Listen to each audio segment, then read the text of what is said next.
Magandang sandali sa inyong lahat, mga ka-seniors. Ang pag-uusapan po natin ngayon ay popularity at saka similarity. Oo.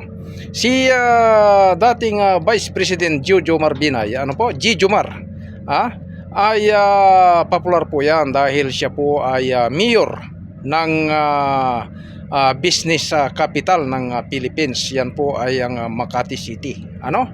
Oo, at napakaganda po ang kanyang nagawa sa kanyang nasasakupang syudad, lungsod dyan sa Makati City. Oo, kaya noong siya ay tumakbo na vice presidente ay nanalo. Subalit, siya po ay maaga na nag-announce na tatakbong presidente. Kaya yun ang masama naman sa maagang pagdideklara na tatakbo kang presidente, sapagkat yung mga nagbabalak ng masama sa'yo ay magagawa ng paraan, at yun nga po, nagawa ng paraan at naimbestigahan din si BP Binay. At ganyan na ganyan, popular din si Buday sapagkat siya ay napasama sa Uniteam at siya ay tinangay, nadala ng Marcos loyalist. Alam po ninyo yung kanyang tatay si Digong ay naging popular din, hindi naman niyang kilala dahil dumikit sa mga Marcos at ibinoto ng mga Marcos loyalist, at siya ay nag-garner ng 16 million votes. Samantalang si Buday ay nag-garner ng 32 million votes. Dahil po yan sa Marcos loyalist.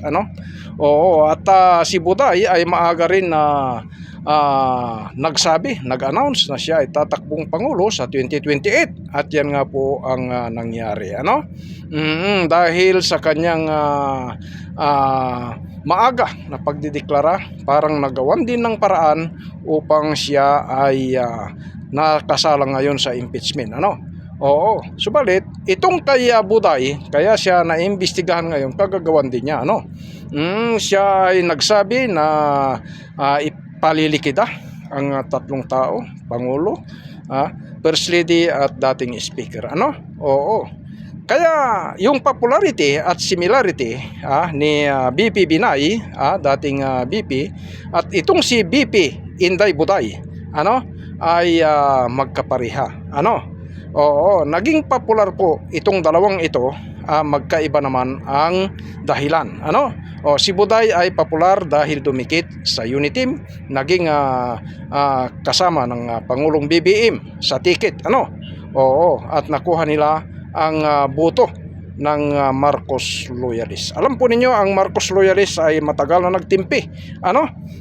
Since na usted ang dating Pangulong Marcos Sr., ay parang nawalan na ng tiwala sa voting system ang mga Pilipino. At noong nag-announce na tatakbong Pangulo, si PBBM, si BBM noon, ay yung mga hindi na nagtitiwala sa rehistro, biglang nagparehistro, biglang pumunta sa mga presinto upang magparehistro ng kanilang boto para sa eleksyon 2022. Kaya si Buday ay nakinabang sa Marcos loyalist. Okay, mga kasenyor?